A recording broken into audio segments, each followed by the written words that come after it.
함께 읽은 히브리서 6장 4절에서 6절까지 말씀을 통해서 제목을 다시 십자가에 못 박지 말라, 이러한 제목으로 은혜를 나누고자 합니다.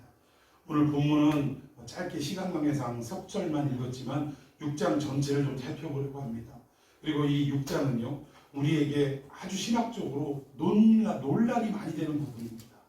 왜 그러냐면 우리의 구원의 그 내용이 무엇이냐, 우리가 과연 한 번 받은 이 구원은 한 번 받았으면 그 나라 갈 때까지 영원히 지속되는 것이냐, 아니면 한 번 구원을 받았다 할지라도 우리가 타락하고 죄에 빠지게 되면 그 구원은 취소될 수도 있는 것이냐, 이 부분에 대해서 지금 참 이 히브리서 기자를 통해서 구구절절히 소개하고 있는 내용이기 때문에 내용의 깊이도 상당히 깊고요. 또 많은 교회들이 이것을 온전히 풀고 해석하고 또 깨닫는 부분들이 부족한 것이 사실은 현실입니다. 그래서 목사님들끼리도 이 내용을 정말 이렇게 속 시원하게 이거다라고 말씀하시는 분들도 드물 뿐더러 아직도 서로가 서로 간에 의견이 대립되고 또 논쟁을 하고 있는 그러한 상황 속에 있다는 것입니다. 오늘 이 본문의 내용은요, 우리 장로교를 칼빈주의라고 하는데, 이 칼빈주의 신학과 그와 반대되는 알미니안주의 신학과 어떻게 보면 벽도라는, 어떻게 보면 그 핵심적인 내용이라고 할 수 있습니다.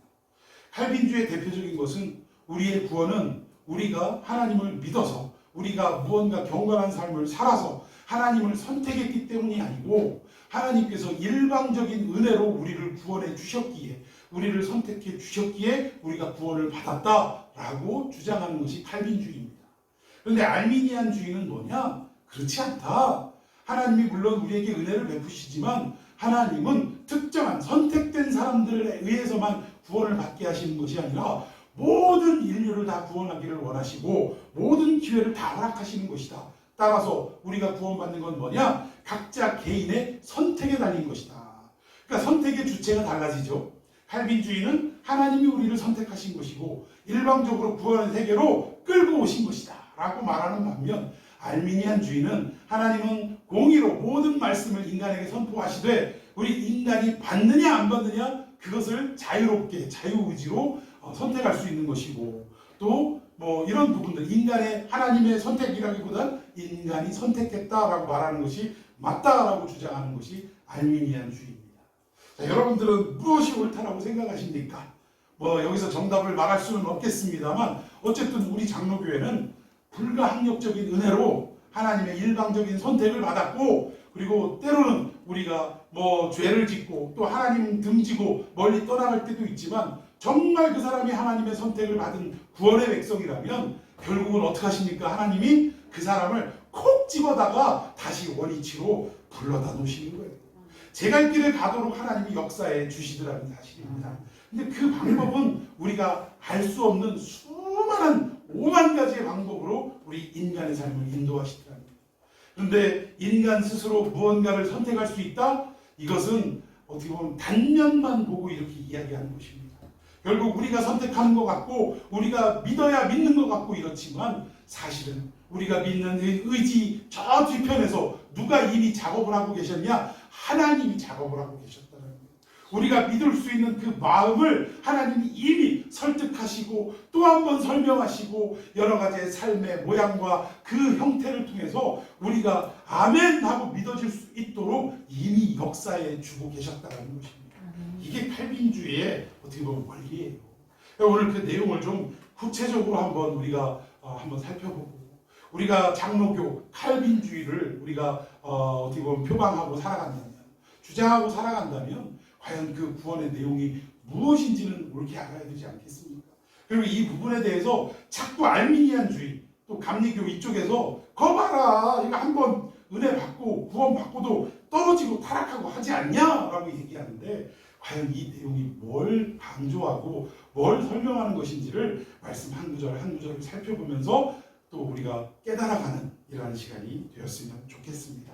자, 우리 먼저 본문 4절 5절을 함께 읽어보겠습니다. 시작. 한 번 빛을 받고 하늘의 의상을 바꾸고 성령의 참여함과 하고 하나님의 선한 말씀과 내세의 능력을 맛보고도, 어떠한 특정인은 아니지만 성도들을 향해서 이 얘기를 하고 있습니다. 어떤 상황이었냐? 한 번 빛을 받았대요. 여러분, 성경에서 빛은 무엇을 의미합니까? 시편 84편 11절에 여호와 하나님은 해요, 또 우리 하나님은 빛이라 라고 설명하는 내용들이 너무나 많이 있다는 거예요. 그러니까 결국 하나님의 은총과 은혜를 받은 것을 말하는 것입니다. 하나님의 은혜를 받았다. 자, 이런 사람은 어떤 사람일까요? 또 하늘에 뭐를 받아요? 은사를 받았대요. 그러니까 나름대로 교회 생활하면서 하나님으로부터 특별한 달란트를 받고 은사를 받고 그 은사도 활용하는 사람이었다라는 거예요. 그리고 성령에 참여한 바 되고, 여러분, 성령은 아무나 받는 게 아닙니다. 예수 그리스도를 구주로 영접하고 인정하는 그 사람은 이미 성령을 받았다라고 증표로 그렇게 고백할 수 있다라는 거예요. 여러분, 우리가 성령 받은 거 뭘로 나타낼 수 있느냐? 막 방언을 하고 방언을 통변하고 병든 자를 일으키고 이런 기적적인 은사를 일으키는 게 성령이 아니라 내 마음 깊이 진심으로 전심으로 예수님은 나의 구세주이십니다. 예수님은 나의 메시아이시고 영원한 구세주이십니다 라고 마치 베드로처럼 주는 뭐요? 그리스도시요 살아계신 하나님의 아들이십니다 라고 믿어지고 고백되어진다면 그 사람은 이미 성령님께서 찾아오시고 감화 감동하시고 역사하시고 임재하시는 분인 줄로 믿으시기를 바랍니다. 그런 사람이 성령 받은 사람이라는 거예요. 그리고 5절에 보니까 하나님의 뭘 받아요? 뭐를 맛봤어요? 선한 말씀을 맛봤대요. 말씀을 맛봤다라는 것은 경험했다 그 뜻입니다. 하나님의 말씀을 듣고 그냥 세상 이야기처럼 듣고 흘렸다 이 정도가 아니고 하나님의 그 깊고 오묘한 영적인 세계까지도 맛을 봤다 이거예요. 이 달고 오묘한 생명의 말씀을 경험했다 그 얘기입니다. 그리고 마지막으로 내세의 능력도 맛봤대요. 이게 천국과 지옥에 대해서 확실하게 믿고 나는 어디에 갈 것을 지금 믿고 있다는 얘기예요. 나는 천국 백성이다라는 것을 지금 확실히 경험하고 맛보고 믿고 있다 이 얘기입니다. 자, 그럼 이 정도 5가지로 지금 설명을 하고 있는데 이 정도라고 하면 이런 사람을 뭐라고 얘기합니까? 성도 또는 그리스도인. 또 이 사람은 뭐 받은 사람이 이 정도 되면 구원받고 성령 받은 사람이에요. 그런데 이런 사람들이 어떻게 됐느냐? 우리 한번 6절을 보십시다. 여기까지는 문제가 없는데 6절에서 문제가 발생을 하는 거예요. 자, 6절 시작. 타락한 자들은 다시 새롭게 하여 회개하게 할 수 없나니 이는 그들이 하나님의 아들을 다시 십자가에 못 박아 드러내놓고 욕되게 합니다. 아멘. 여기 내용을 보니까 어떻게 해요? 여러분 섬뜩해요? 안 섬뜩해요? 아니, 우리가 구원 받았는데 그걸로 끝인 줄 알았는데 다시 타락한 자들은 새롭게 하여 뭘 할 수 없대요? 회개도 못한대요. 회개도. 그러면 회개를 통하여 우리가 하나님 앞에 깨끗함을 입고 거룩함을 입게 되는데 회개할 수 없다라는 것은 뭐예요? 다시금 기회가 없다 이 얘기예요. 그리고 하나님의 아들, 이런 행위가 하나님의 아들을 어떻게 하는 거예요? 다시 십자가에 못 박는 행위가 이거예요. 우리가 하나님의 이 놀라우신 은혜를 다 경험하고 맛봤음에도 불구하고 다시금 하나님 앞에 거룩하게 살지 못하고 의롭게 살지 못하면, 또 믿음을 제대로 지키고 살지 못하면 결국 우리는 어떤 자들이 되느냐? 타락한 자들이 될 수밖에 없고, 그런 사람들은 어떠한 형국이냐? 예수님을 또다시 내 손으로 십자가에 못 박아버리는 형국이다 이 얘기. 그리고 십자가에 못 박고서 뭐 하는 거예요? 그걸로 그치는 게 아니라 드러내놓고 뭘 해요? 욕되게 한다 이거예요. 여러분, 이 내용 한번 잘 생각해 봅시다. 우리가 이 내용을 읽으면서 우리 다른 사람 얘기로 생각하지 말고 이게 결국은 우리 문제 아닙니까? 저와 여러분 삶의 모습 아니에요? 우리가 겉으로는 하나님을 믿는 백성인 것처럼 하고 이 자리에 앉아 있지만 사실 우리 내면을 하나님이 용서하시고 덮어주시니까 이 정도지, 우리 그냥 발기발기 다 까발려가지고 여러분과 저의 모습을 그냥 환하게 비춰보시면 그러면 여기에 온전히 앉아있을 수 있는 사람이 있겠습니까? 예? 아닌 것처럼 우리가 지금 앉아있으니까 서로 뭐를 몰라서 그러는 거지, 저나 여러분이나 이거 다 아시는 하나님이 공개적으로 다 오픈해버리시면 여기에 쥐구멍이 어딨나 찾아볼 사람이 다야 다. 전부 다. 근데 이런 행동이 어떻게 설명을 하고 있냐? 십자가에 예수님을 다시 못 박는 행위고 욕보이는 행위다라고 말씀하고 있다. 여러분, 이것을 좀 더 아프게 우리 식으로 얘기해 볼까요? 우리가 교회 안에서는 믿음으로 살아가는 것처럼 합니다. 예배도 드리고 찬양도 드리고 기도 생활도 하고 말씀도 듣고 이렇게 살아가요. 그런데 이 교회 문 밖을 딱 나가자마자 우리의 일상을 살아가면서 때로는 우리의 감정대로 휘둘려가지고 막 살아가고 말도 언행도 함부로 하고 이러다 보면 우리 주변 사람들이 우리를 향해서 꼭 한마디를 해요. 당신 교회 다닌다고 안 했어? 이런 얘기 듣습니까? 안 듣습니까? 아니 당신 예수 믿는다면서 교회 다닌다면서 라는 얘기를 하는 그 순간이 어떤 타이밍이에요? 예수님을 현저히 어떻게 하는 사이 타임이요? 욕보이는 타임이다 이 얘기. 그런데 과연 여기서 벗어날 수 있는 사람이 한 사람이나 있냐 이거예요. 예? 운전하다가 누가 툭 튀어나오고 막 이러면 순간 내 머리로도 제어하지 못하고 순간 내 입술이 야 이거 참 희한해요. 예? 조건 반사도 아니 무조건 반사도 아닌데 우리가 그렇게 눈앞에 뭐가 아른거리는 순간 눈을 깜빡거리는 건 뇌가 시키기도 전에 무조건 반사가 이게 움직이는 건데 우리가 말을 하는 것은 행동하는 것은 무조건 반사예요? 조건 반사예요. 조건 반사예요. 뇌가 시켜야 그 명령에 따르는 행동이 그런 행동이라는 거예요. 그런데 우리는 희한하게 운전하다가 누가 튀어나오거나 열받는 일이 생기면 이거는 무조건 반사도 아닌데 입에서 뭐가 튀어나가요? 안 좋은 이야기들이 툭 튀어나가더라고요. 참 희한해요. 왜 우리가 죄 짓고 우리가 하나님이 싫어하는 짓을 할 때는 어쩌면 그렇게 태세 전환이 빠른지 몰라요. 가르쳐준 것도 아닌데 그렇게 빠르게 막 대응을 하더라는 것입니다. 여러분 이런 행동이 결국은 십자가에 예수님을 다시 못 박는 행동이며 예수님을 욕보이게 하는 행위다라고 성경은 말씀하고 있다는 거예요. 그런데 이 히브리서 기자가 믿지 않는 자에게 지금 이 편지를 썼습니까? 이 편지를 받은 대상이 누구예요? 흩어져 사는 유대인들 가운데서도 예수 그리스도를 구주로 영접한 그리스도인들, 전 세계에 흩어져 사는 그리스도인들에게 이 편지를 보냈다는 거예요. 그런데 이 편지를 보낼 때 이런 내용들을 기록했다라는 것은 이 편지를 받는 대상이 이런 짓들을 하고 있다라는 거예요? 안 하고 있다라는 거예요? 하고 있다라는 거예요. 여러분 제가 누차 이 히브리서의 배경을 설명을 드렸습니다만 지금 이 히브리서를 받는 성도들의 이 배경과 현실이 어땠느냐? 로마의 압제에 의해서 또 어마무시한 이 핍박에 의해서 지금 황제를 향하여 나의 구세주, 나의 주님이다라고 고백하지 않으면 가이사는 나의 주인이십니다 라고 고백하지 않으면 모든 경제 활동에 참여할 수 있어요? 없어요? 없는 상황이에요.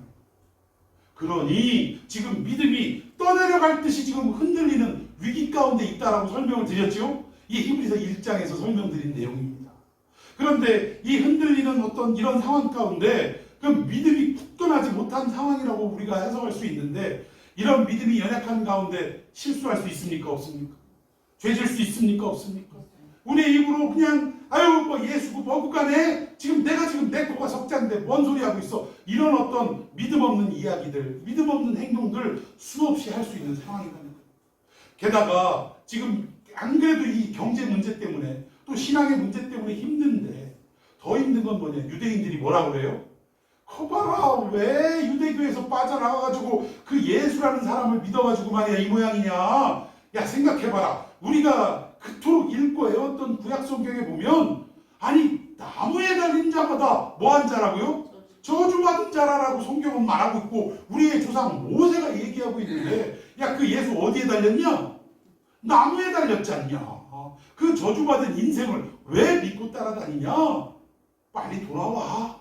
그래 가뜩이나 살기 어렵고 핍박 때문에 이 믿음이 흔들리는 유대인들이 어땠겠어요? 아이씨 유대교로 다시 돌아갈까? 이런 생각 해요 안 해요 안 해요? 하는 상황이었다 이겁니다. 그런 가운데 나도 모르게 믿음이 연약해지고 또 예수님이 경건하고 거룩하게 살아라고 말씀하셨던 모든 내용과는 대척점을 이루는 세상 사람들의 삶을 그대로 살아가고 있었다라는 거예요. 그러니까 히브리서 기자가 그들을 향해서 뭐라고 말씀하냐? 이러이러한 일들을 행하는 것 너희들이 예수 그리스도 믿고 바울을 통하여 여러 제자들을 통하여 너희들이 복음을 받았을 때 어땠냐? 하늘의 빛을 비추임 받지 않았냐? 너희들이 성령의 그 취함을 받지 않았느냐? 은사도 받지 않았느냐? 말씀도 맛보고 의의 모든 것들을 경험하지 않았느냐? 그리고 나서 너희들이 지금 여러 가지 상황과 현실 때문에 이렇게 믿음이 흔들리고 또 유대교로 또는 세상으로 돌아가게 된다는 것은 결국 이런 일을 당할 수밖에 없다라고 경고의 말씀으로 하고 있다. 이게 십자가를 또 못 박는 일 아니냐? 예수님을 너희들이 믿었다라는 예수님을 욕되게 하는 일이 아니냐라는 어떻게 보면 아주 질책이에요. 준엄한 꾸짖음이라는 사실입니다. 그런데 이 내용을 가지고 우리는 뭐라고 얘기하느냐? 아니다 이거예요. 아니다. 이거 봐라. 얼마든지 구원받고도 버림받을 수 있다라고 주장하는 게 문제라는 것입니다. 그리고 이 배경적인 설명과 함께 또 우리가 이 구절을 어떻게 해석을 해야 되냐면 이거는요 좀 어려운 얘기입니다만 신학적으로 접근해야 될 문제가 아니라 사실은 목회적인 측면으로 접근해야 될 얘기입니다. 목회적인 측면이라고 하니까 또 생판 다른 어떤 게 있나 보다 생각하실지 모르지만 사실 목회는요 다른 말로 말하면 목양입니다. 여러분 부모의 입장에서 자녀들을 다 이렇게 길러보셨죠? 지금도 기르고 계시고 이걸 뭐라 그래요? 양육이라고 하지 않습니까? 그러니까 목자의 심정으로 양을 기르는 것처럼 또는 부모의 심정으로 자녀를 기르는 것처럼 이 목회적 접근이라는 것은 이러한 어떤 방법으로 이러한 형태로 접근해서 해석을 해야 즉 부모가 자식을 이렇게 기르는 양육의 형태로 접근을 해야 이 본문의 구절을 올바르게 해석할 수 있다는 거예요. 자, 우리 한번 생각해 봅시다. 우리 자식들 다 키우지만 저는 아무리 효자라고 하는 아이들이 있다고 하지만 상당히 찾아보기 드문 것 같아요. 희한하게 모든 자식들은 하나같이 다 어때요? 부모의 속을 썩이며 살아갑니다. 안 그래도 그냥 생긴 것도 나같이 생겨가지고 그냥 얼마나 지지도 말도 듣지 않나? 이거 껄핏하면 문제 일으키고 어려서는 아버지 주머니에서 돈도 좀 빼가고 어머니 지갑에서 슬쩍 열어가지고 용돈이 아니죠. 원래 그냥 슬쩍 해가고 문제를 일으키더니 이게 좀 크니까 껄핏하면 집 싫다고 독립하겠다고 가출 아닌 가출도 하고 또 전화가 오면 이거 낯선 전화네 하고 받아보면 어디예요? 아이고 여기 도마동 파출소인데요. 아드님이 여기 잡혀갔네요. 이러면서 그러니까 큰 죄는 아니었지만 어쨌든 이러한 어떤 속썩이는 삶을 사는 아들이 있다고 합시다. 여러분 그 아들 그렇게 죄 짓고 못된 짓만 골라서 한다고 야 호적 봐 실제로 너하고 나하고 인연 끝이다 이렇게 말하는 부모 있습니까? 없다라는 거예요. 그런 부족하고 못난 자녀이지만 부모의 입장에서 어때요? 그 아들을 그 자녀를 어떻게 하는 거예요? 어떻게 하셔요? 사랑하잖아요. 사랑하잖아. 아니 내 자식 안 사랑하지 않는 분 손 한번 들어보세요. 아무리 부족하고 못났지만 그래도 내 새끼가 최고인 거예요. 여러분 애들 국민학교 때 운동회 할 때 그냥 부모들도 버글거리지만 애들 막 버글거리는데 거기서 내 새끼 눈에 띄어야 안 띄어요? 내 새끼만 눈에 띄어 이상하게. 그게 뭡니까? 사랑하는 거예요. 사랑하니까 눈에 띄는 거예요. 여러분 그래 속상하지만 그 파출소에 끌려갔던 아들 데리고 오면서 아버지가 열 받아요 안 받아요? 열 받죠. 속상하죠. 그러니까 진심은 아니지만 야 너하고 나하고 여기까지인가 보다. 너 자꾸 이런 짓 할 거면 호적 정리하자. 호적 팔아. 그리고 너하고 나하고 따로 살자 라고 말은 할 수 있어요 없어요? 말은 할 수 있죠. 그런데 그게 아버지 마음의 진심일까요? 아닌 거예요. 오죽 화가 나고 오죽 말을 안 들으면 이 아들을 향해서 그렇게 이야기를 했겠냐는 거예요. 그리고 어떤 경우에는 야 너 짐 싸들고 나가. 네 옷 다 싸들고 나가. 너 우리 집 다시는 들어오지 마. 제가 애들을 셋 키워보다 보니까요. 애들 걔들한테 그렇게 한 적이 있어요. 특히 우리 큰애는 속을 많이 썩여가지고 제가 오죽 화가 났으면 너 빤스 하나라도 다 우리 부모님이 사준 거니까 다 벗어놓고 나가. 이래가지고 진짜 문 밖으로 빨개 벗가고 쫓아낸 적도 있어요. 그런데 그 쫓아내고서도 그 문 안에서 무슨 생각이 들었겠어요? 행여나 누가 지나가다가 얘 보면 어떡하나.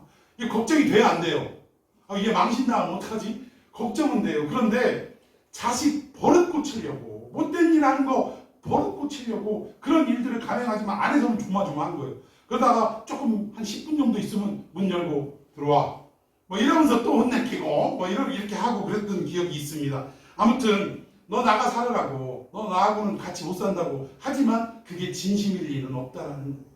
오늘 이 본문의 6절의 말씀, 타락한 자들은 다시 새롭게 하여 회개하게 할 수 없나니 심지어 예수 그리스도를 십자가에 못 박는 행위다, 또 욕보이는 행위다, 뭐 이러니까 똑바로 해라, 이 얘기는 우리 하나님을 통해서 히브리서 기자가 어떤 마음으로 지금 기록을 했다고요?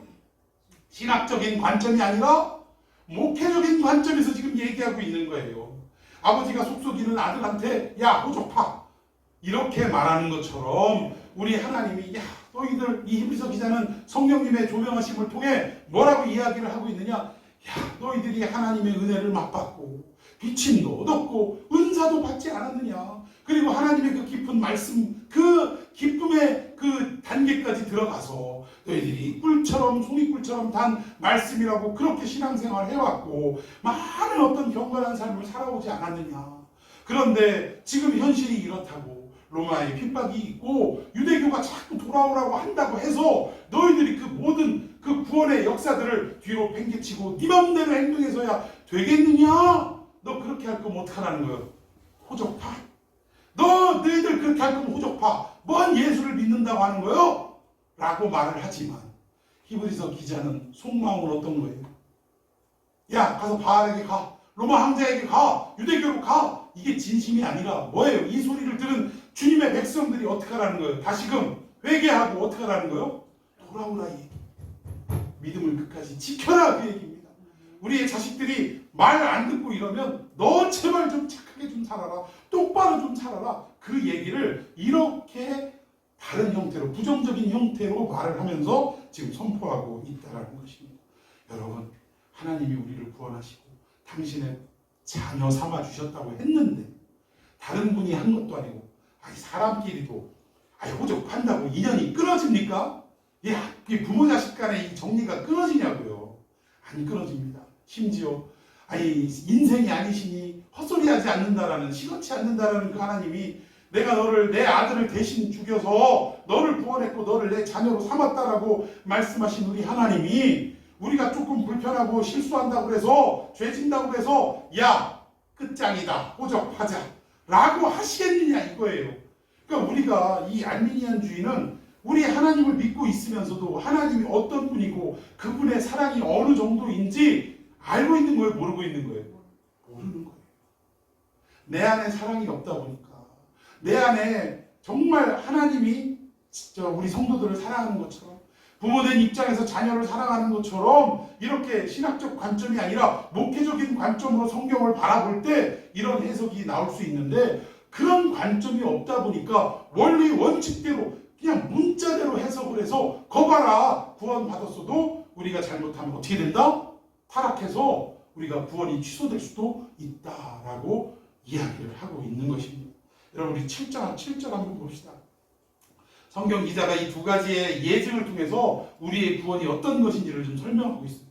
자, 7절, 8절 시작. 땅이 그 위에 작은 명령 씨를 쏟아요. 밭가는 자들이 쓰기에 합당한 채소를 내면 하나님께 복을 받고, 만일 가시와 묵은피를 내면 버림을 당하고 저주함에 가까워 그 마지막은 불사름이 되리라. 아멘. 여기 보니까 갑자기 농사 이야기가 나옵니다. 구원에 대해서 설명을 하다가 6절에 가서는 막 준엄하게 마치 우리가 한번 구원을 받았다가도 잘못하면 취소될 수도 있는 것처럼 이야기를 하더니 7절에 갑자기 농사 이야기가 뜬금없이 나와요.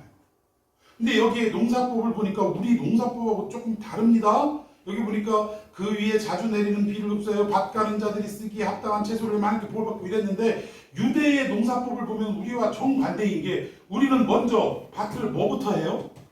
갈아요. 먼저 갑니다. 갈고 난 그 땅에다 뭘 뿌려요? 씨를 뿌립니다.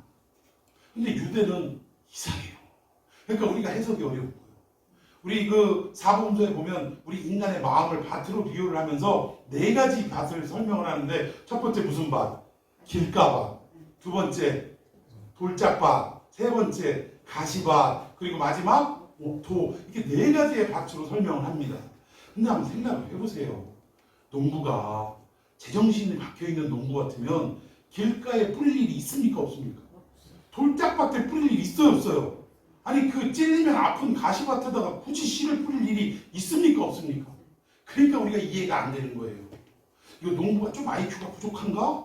왜 여기다 뿌렸지? 라고 생각만 해도 다행이요. 우리는 그냥 길가밭에 뿌렸냐, 돌짝밭에 뿌렸냐 이러고 넘어가니까 문제라는 거예요.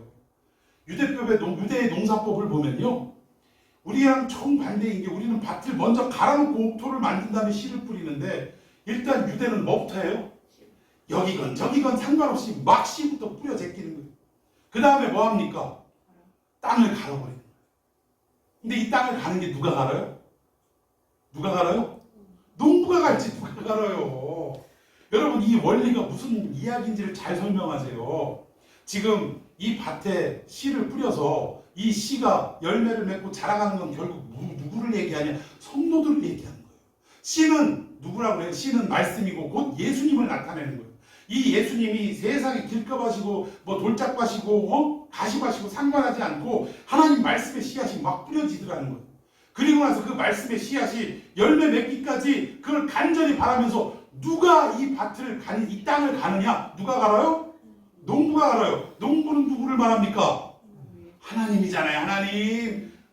농부는 내 하나님이요, 내 아버지요. 이런 설명 많이 우리가 사복음서에서 예수님의 비유 가운데 들었지 않습니까? 그럼 이 내용은 뭐예요? 우리가 구원의 백성으로 열매 맺기까지 우리 스스로 무언가를 잘해가지고 노력해서 이루어낸 것이 아니라 결국 누가 밭을 갈았다고요? 하나님이, 농부 대신 하나님이 밭을 갈았대요. 밭은 우리 인간의 심령을 말하는 것입니다. 우리의 그 길가밭 같고 돌짝밭 같고 가시밭 같은 이 단단하고 참 패역한 우리의 심령을 하나님의 말씀을 뿌려놓고 이 말씀이 온전히 자라가게 하기 위해서 하나님의 부지런히 농부 되신 그분이 우리의 마음밭을, 단단한 마음밭을 갈아엎어버리기 시작하시더라는 거예요. 밭을 가는데 우리 보탠 거 있어요 없어요? 이게 칼빈주의예요. 우리가 온전히 구원의 백성으로 열매 맺기까지 우리 스스로 해낸 일이 뭐가 있느냐. 하나님이 그 단단한 땅을 다 농부 되신 분이 갈아엎고 비가 안 오면 물대고 이 모든 일들을 다 하신 거 아닙니까? 여러분, 이 구원의 역사는 그런 거다라고 6절에는 정말 이 잘못 살아가고 있는 흩어진 유대인들을 향해서 야 너희들 똑바로 살아 라고 그냥 화난 아버지가 호적파하는 것처럼 6절에 그렇게 설명을 했지만 이내 7절에 오니까 우리의 구원의 원리를 농사를 통해서 설명하고 있는데 결국 뭐냐? 우리가 구원의 백성 되는데 우리의 노력과 우리의 의지는 하나도 포함된 게 없다는 것을 지금 말씀하고 있다. 지금 우리 구원의 섭리가 그렇다는 것입니다. 이걸 우리가 잘 이해하면 한 번 받은 구원은 취소될 수 있다 없다? 없는 거예요. 왜? 우리가 취소하고 안 하고가 아니라 하나님이 한 번 내 백성이고 내 아들이다 라고 딱 점 찍으면 어떻게 하신다는 거예요? 끝까지 완성하시고 책임지시고 구원의 그 종착지인 천국으로 인도하신다라는 사실입니다. 하나님이 지금 장담하신 이야기고 언약하신 이야기인데 누가 취소를 하냐 이 얘기예요. 자, 우리 8절 한번 더 읽어봅시다. 8절 시작. 만일 가시와 무르기를 내면 버림을 당하고 저주함에 가까워 그 마지막은 불사름이 되리라. 예, 여기에서도 하나님의 화가 난 마음, 왜 이렇게밖에 살지 못하냐는 호적파자라는 이런 마음이 담겨있는 내용인데 우리가 그 하나님의 은혜를 받고 말씀을 받고도 우리의 삶이 어때요? 여전히 가시와 엉겅퀴를 내면 어떻게 하시겠대요? 이 지금 하나님이 얼마나 열받으면 이러겠냐고. 내가 너 집에서 쫓아낸다. 지금 그 얘기 하시는 거예요. 버림을 당하고 저주함에 가까워 그 마지막은 어떻게 된다?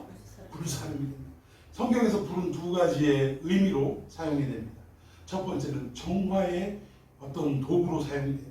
그러니까 우리의 더러운 것들을 다 깨끗하게 하는 정화의 도구가 불로 나타나고 또 한 가지는 심판의 도구로 불을 사용합니다.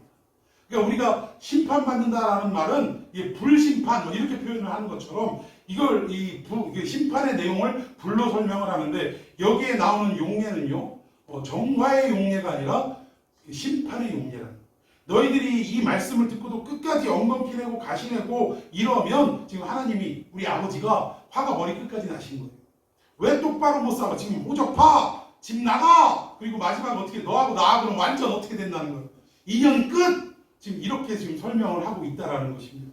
8절에도 역시 하나님의 그 죄짓지 말라라는 강렬한 마음을 지금 이렇게 표현을 하고 있다는 거예요.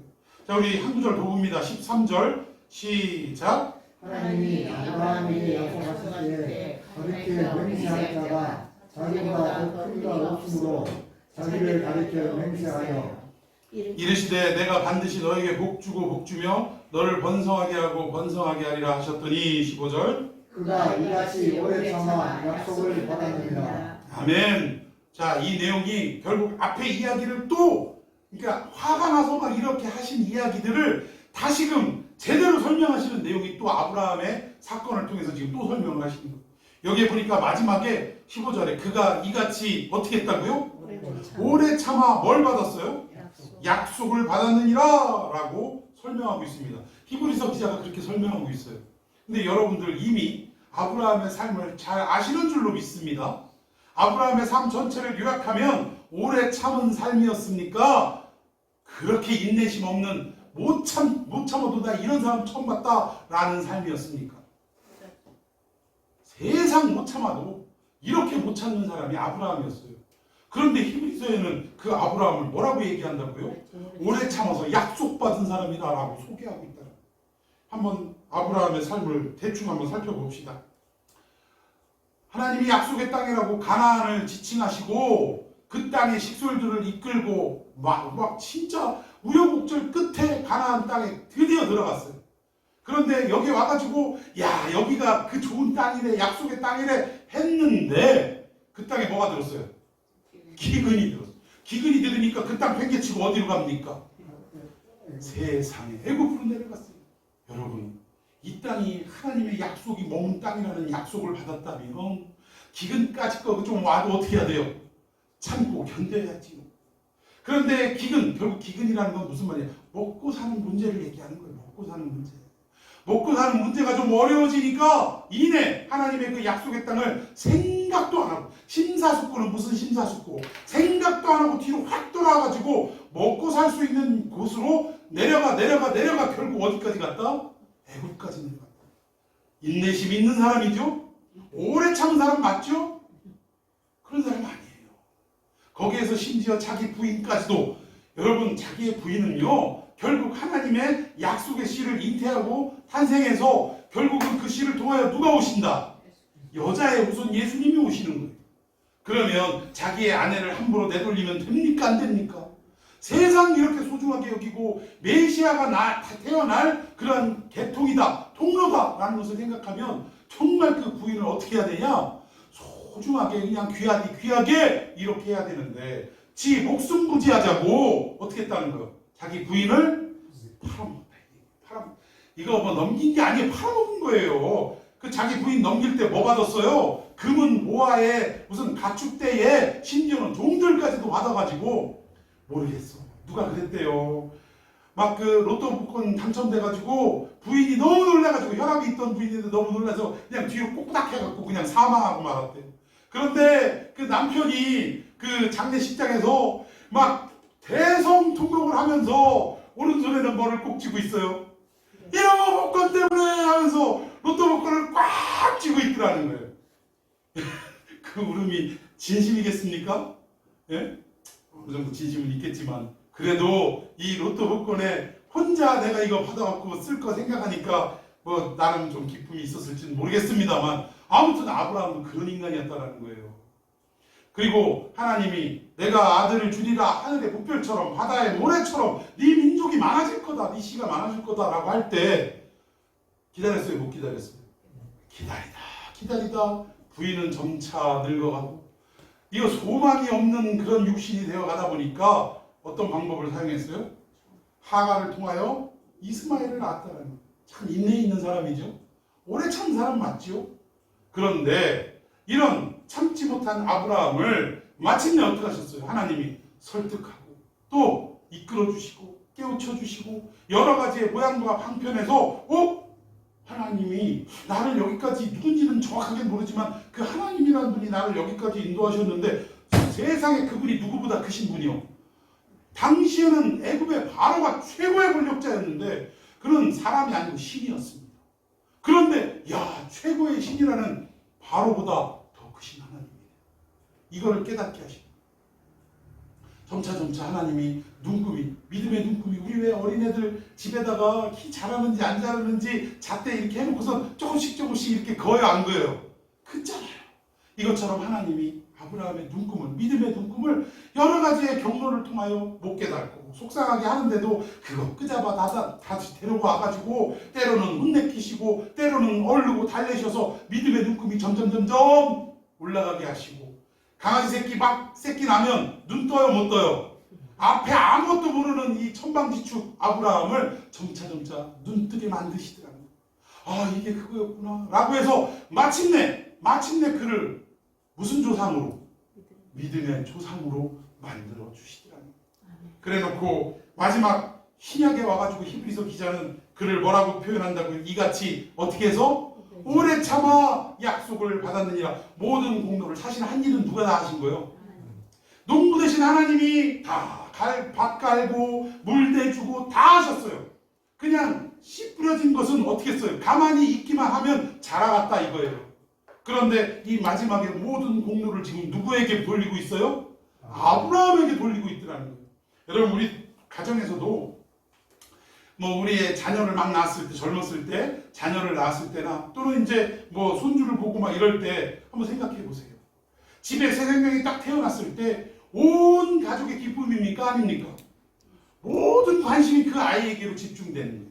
할아버지, 할머니가 어와둥둥 똥 싸도 이쁘고 그냥 다 이뻐. 엄마, 아빠도 그냥 막 이렇게 해가지고 나 조금 날이 지나면 뭐 이렇게 일어서 막 이래가면서 아장 막 이러면서 다 하는 거예요.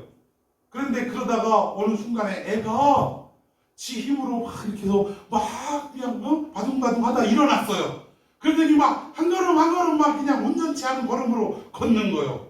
그럼 그때 뭐라 그래요? 온 식구들이 누구 잘한대? 우리 애기 잘한다.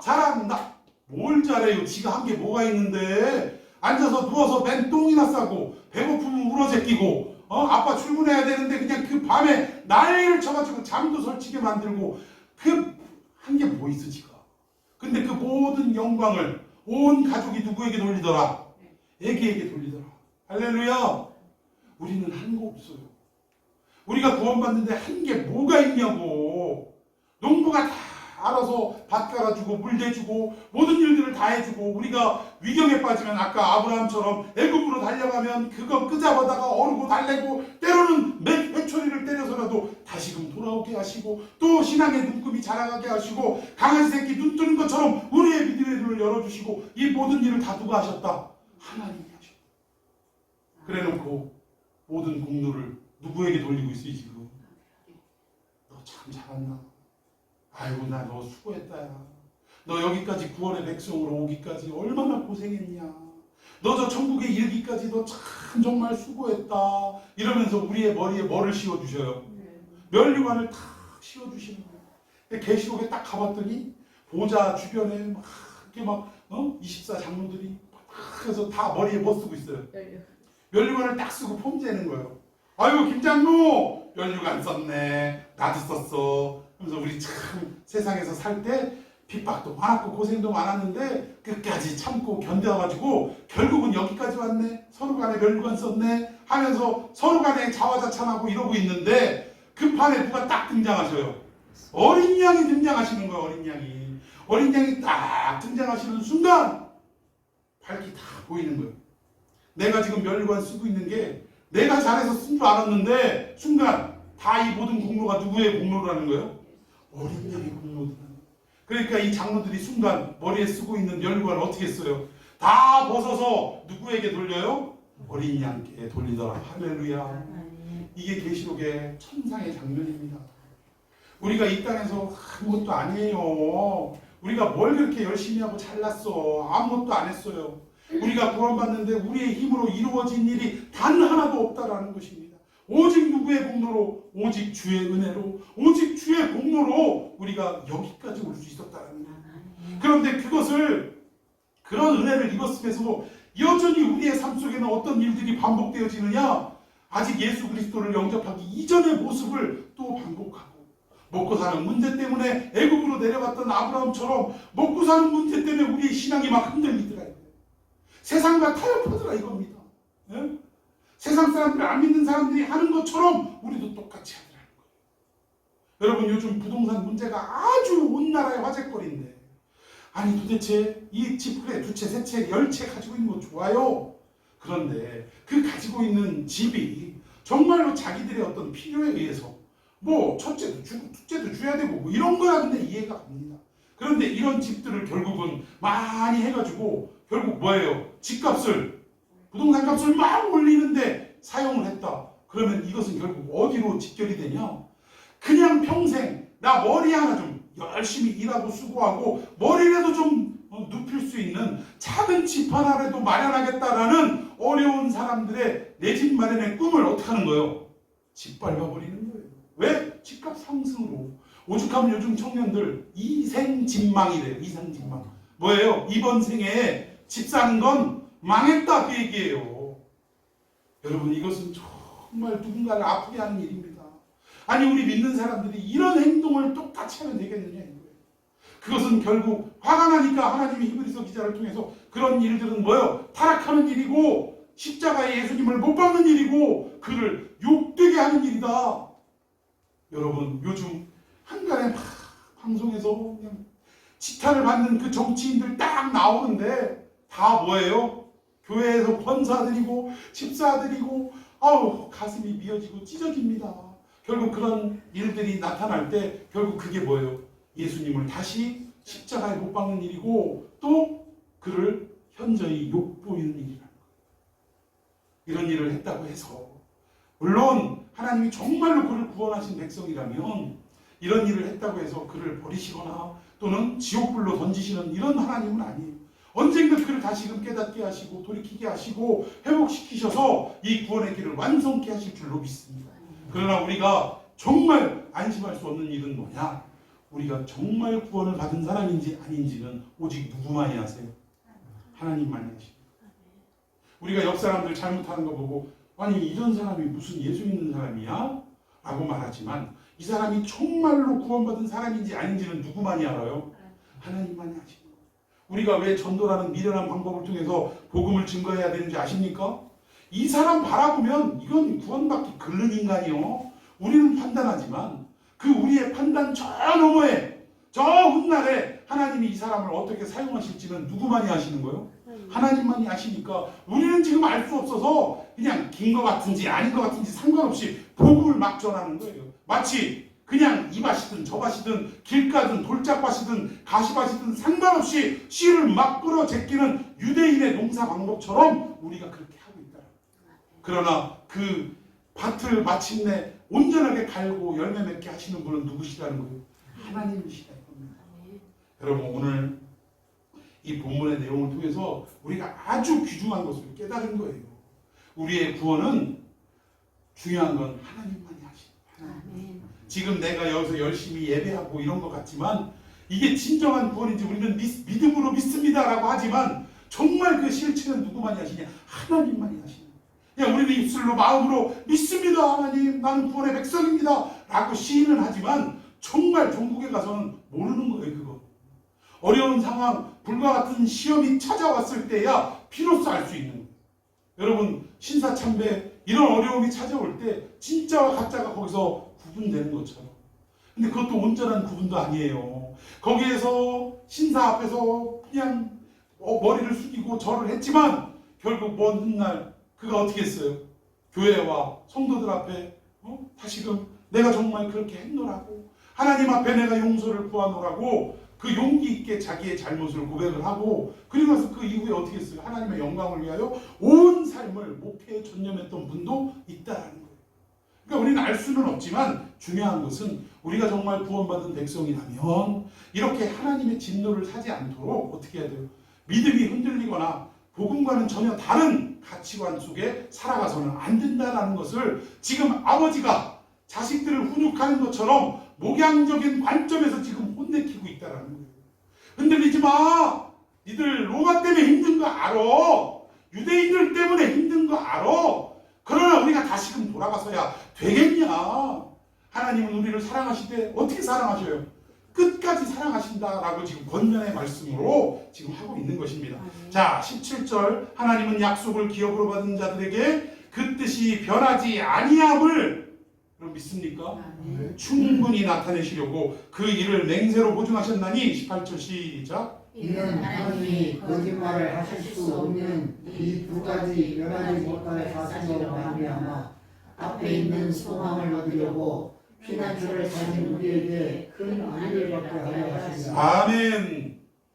결국 하나님은 진짜 구원의 백성으로 선택하신 사람이라면 너는 내 아들이라 라고 하는 이 모든 말이 거짓말을 할 수 없는 분이라 이거예요.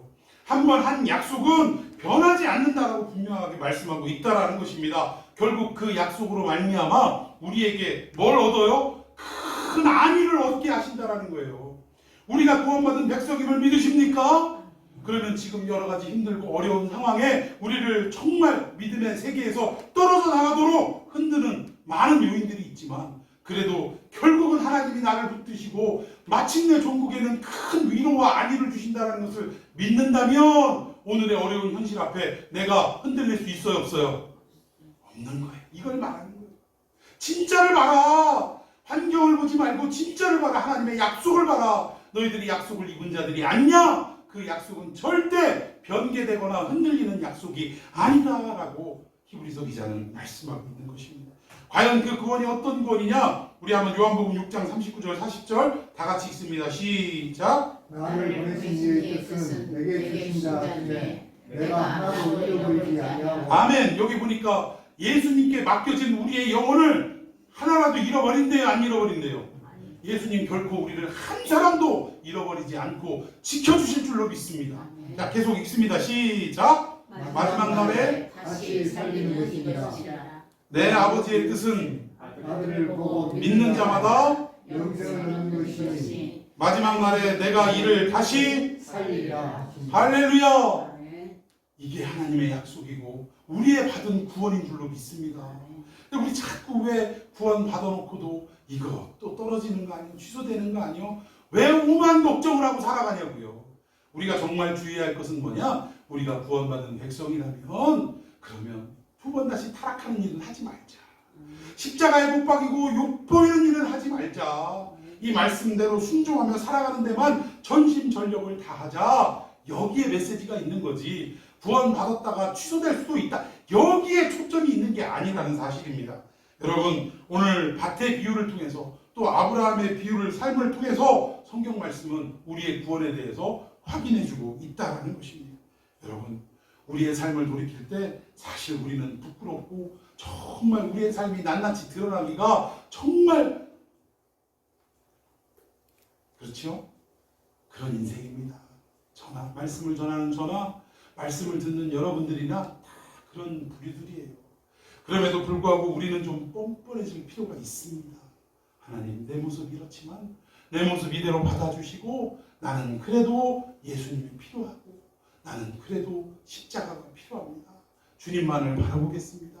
연약한 모습이지만 다시금 주님 앞에 엎드려지겠습니다. 라는 이러한 신념과 믿음으로 하루하루를 살아가는 저와 여러분이 되기를 예수님의 이름으로 축원해 드리겠습니다.